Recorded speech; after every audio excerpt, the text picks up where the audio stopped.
Today I'm going to show you a few advanced Crea2 techniques you definitely haven't seen before. Let's look at the results first. These images were generated with Crea2's high-definition workflow. They include handfu portraits and some close-up jewelry shots. Of course, what we're discussing here is not whether Crea2 can generate images. The key is that the images we're generating now have a higher level of finish. Then, based on this high-definition workflow, we made 3 more extensions. The first one is image replication. Basically, if we want to replicate a few images, we can use this workflow. You can look at the examples below. The original image is on the left, and the new image replicated with Crea2 is on the right. You'll notice that Crea2's replication ability is very strong. It's not a pixel-level copy, but the composition, character pose, color relationship, and overall feeling of the image are basically very close. The second use case is image editing. For example, here we already have 2 images, both images of beautiful women, but their overall forms are completely different. Then I can use a special set of prompts to make them point a gun at the camera. Take a look at the generated results. They are all very impressive. The third group is reference-based generation. Similarly, we provide a reference character, and then we can place this character into different scenes, such as a luxury storefront window, an underground flower market, an old-fashioned elevator, a rooftop runway show, or even a glass restaurant and a museum corridor. So in this video, we'll go through how to use these advanced Crea2 workflows. But first, I want to make one thing clear.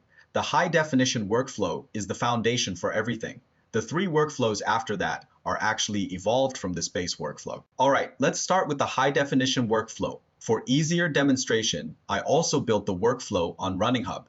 In the ComfyUI space, Running Hub is a very solid online workflow platform because whenever a new model or new extension appears, it follows up right away. Also, Reddit provides an online communication platform for ComfyUI creators.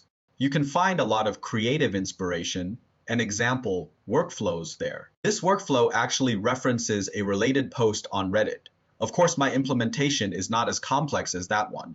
If you want to generate more realistic and more detailed images, the suggestion is not to use the Turbo model directly. Instead, use Crea2's RAW model plus Turbo LoRA. The result is better this way because the RAW model preserves more generation ability, while the Turbo LoRA is responsible for making the whole sampling process faster. The second change is the VAE. In the original Crea2 workflow, it uses QWN image VAE. But in the high-definition workflow we're talking about today, we use WAN 2.1 VAE. This makes details like skin, glass, fabric, and hair strands clearer. You probably noticed this in the examples we showed earlier. Perfume bottles, embroidery, jewelry, and close-up portraits all show this difference. The third change is 2-stage sampling. The first stage is responsible for building the rough composition. The second stage uses a very low denoise value to fill in the details. So the overall idea is still first build the structure, then refine it. After that, I also added image upscaling and face restoration.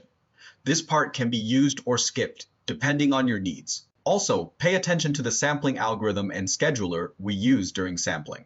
They are different from the original workflow.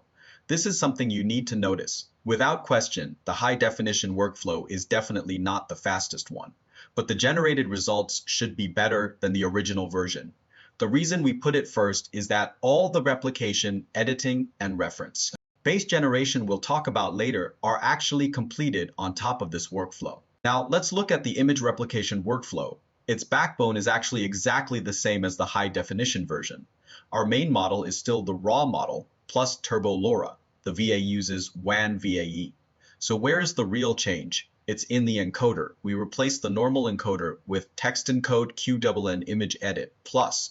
If you've used QWN image edit before, you should be very familiar with this node. After using this, we can pass in a reference image. This step is very important because if you want to replicate an image, you definitely need an original image.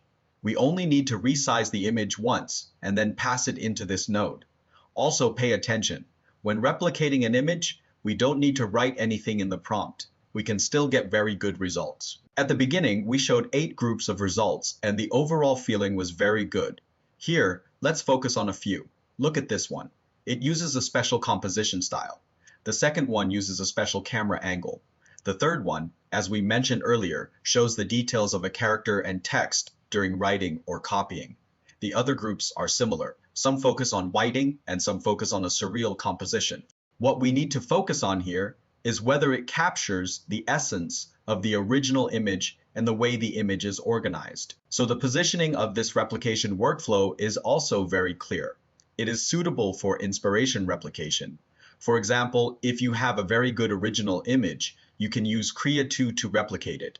Other models may only reproduce the surface shape, but not the feeling. But you'll find that Krea2 can really dig into the inner logic of the original image and recreate it. Next, let's talk about image editing. This is not local retouching. It is actually still overall reference-based generation. It is exactly the same as the replication workflow. The only difference is that in the prompt, we need to give a clear editing instruction. For example, we can ask the character to change clothes, change the mood, change the camera direction, or even perform a special action. For example, in these two cases, we provide two images of beautiful women. Then we ask the model to change the action into raising a gun and pointing it toward our camera. Take a look at the overall generated results. They are all very beautiful. Through this, you can also see that the generated character can only be described as similar to our reference image. It is not identical. It is not completely the same person. This is why I say this is not local in painting. It is still reference-based generation. Next, we have true reference-based generation. In this workflow, we usually provide a character and then place that character into different scenes. This is what we traditionally understand as reference-based generation. The overall workflow here is actually the same as the previous two, but we add one more thing, background removal. Why do we remove the background? Because we only want it to reference the character, such as the person's face shape, hairstyle, temperament, and clothing. We don't want it to bring over the wall, lighting, scene, and composition from the original image, so we remove those parts. The way we write the prompt also needs to change. For replication, you don't need to write anything in the prompt. For image editing, the prompt is usually an editing instruction, but for reference-based generation, the prompt is actually a complete text-to-image prompt. However, here, don't describe the character too much. You can simply write the woman or the man. Don't describe the facial features and hairstyle in detail, because those are already in the reference image. The focus of the prompt should be on building the new scene. For example, she is standing in front of a luxury storefront window, entering an underground flower market, walking around an old brass elevator, appearing at a rooftop runway show, or even appearing inside a floating glass restaurant. Take a look at these generated results. They are also very good. This workflow is very suitable for creating a visual story around the same character. For example, a cover series, a portrait concept, or an advertising visual proposal. But pay attention, this workflow itself does not use a LoRA. The character's clothing, hairstyle, and face shape are about 80% similar, but it cannot guarantee that this is the same person.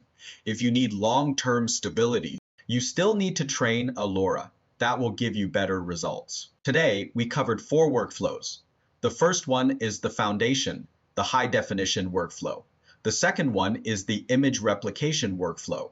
It mainly replicates the reference image you provide. In this workflow, the foundation is still the high-definition workflow, but the prompt does not need to be written. The third one is the image editing workflow. Here, we need to write editing instructions in the prompt. The fourth one is reference repainting. You can provide a character or even just a character's face. Then we can place this character into many new scenes. In this workflow, the prompt is a complete text-to-image prompt, but the reference image has an additional step, which is background removal. These are the 4 workflows we covered today. No matter which workflow you use, they all raise Krea2's practical application to a new level.